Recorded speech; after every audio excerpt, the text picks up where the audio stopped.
Hey Trevor, meet my spider plant, Charlotte. I actually have a few other spider plants, but she's the matriarch. All the rest are her offspring. We're just going to skip right over talking about the superfluous purchases that I've made over the years, though you can get a brief glimpse of some of my media library in that direction. Today's going to be a fairly low-key video, due mostly to the fact that I've had an unexpectedly busy weekend and just fell asleep on my couch, so the energy level's a little bit low here in Beckyland. What I want to do, all snuggled up in my Thanksgiving recovery blankie here, is start reading to you my favorite book, The Thief by Megan Whalen Turner.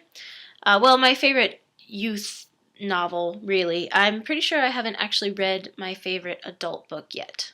I'm reserving judgment on favorite book of all time. But this one is pretty fantastic, and I've read it a zillion times and have wanted to read it aloud for a while, so we'll see how that goes. I'll post most of it on my regular channel, Nerdra. You can clickety-click on the title here to go check that out. But for now, let's get started on Chapter 1. 1997 Newbery Honor Book The Thief by Megan Whalen Turner, Chapter 1. I didn't know how long I had been in the king's prison. The days were all the same, except that as each one passed, I was dirtier than before. Every morning the light in the cell changed from the wavering orange of the lamp in the sconce outside my door to the dim but even glow of the sun falling into the prison's central courtyard. In the evening, as the sunlight faded, I reassured myself that I was one day closer to getting out. To pass time, I concentrated on pleasant memories, laying them out in order and examining them carefully.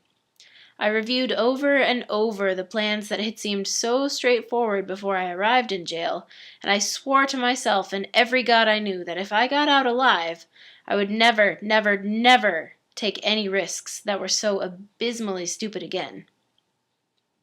I was thinner than I had been when I was first arrested. The large iron ring around my waist had grown loose, but not loose enough to fit over the bones of my hips. Few prisoners wore chains in their cells, only those that the king particularly disliked. Counts or dukes or the minister of the exchequer when he told the king that there wasn't any more money to spend. I was certainly none of those things, but I suppose it's safe to say the king disliked me. Even if he didn't remember my name or whether I was as common as dirt, he didn't want me slipping away. So I had chains on my ankles, as well as the iron belt around my waist, and an entirely useless set of chains locked around my wrists. At first I pulled the cuffs off my wrists, but since I sometimes had to force them back on quickly, my wrists started to be rubbed raw. After a while it was just less painful to leave the manacles on. To take my mind off my daydreams, I practiced moving around the cell without clanking. I had enough chain to allow me to pace in an arc from a front corner of the cell out to the center of the room and back to the rear corner. My bed was there at the back, a bench made of stone with a thin bag of sawdust on top. Beside it was the chamber pot. There was nothing else in the cell except myself and the chain and, twice a day, food. The cell door was a gate of bars. The guards looked in at me as they passed on their rounds, a tribute to my reputation. As part of my plan for greatness, I had bragged without shame about my skills in every wine store in the city. I had wanted everyone to know that I was the finest thief since mortal men were made, and I must have come close to accomplishing that goal. Huge crowds had gathered for my trial. Most of the guards in the prison had turned out to see me after my arrest, and I was endlessly chained to my bed when other prisoners were sometimes allowed the freedom and sunshine of the prison's courtyard.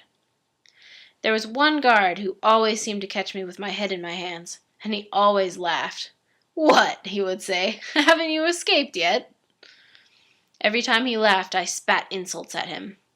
It was not politic, but, as always, I couldn't keep an insult in when it wanted to come out. Whatever I said, the guard laughed more.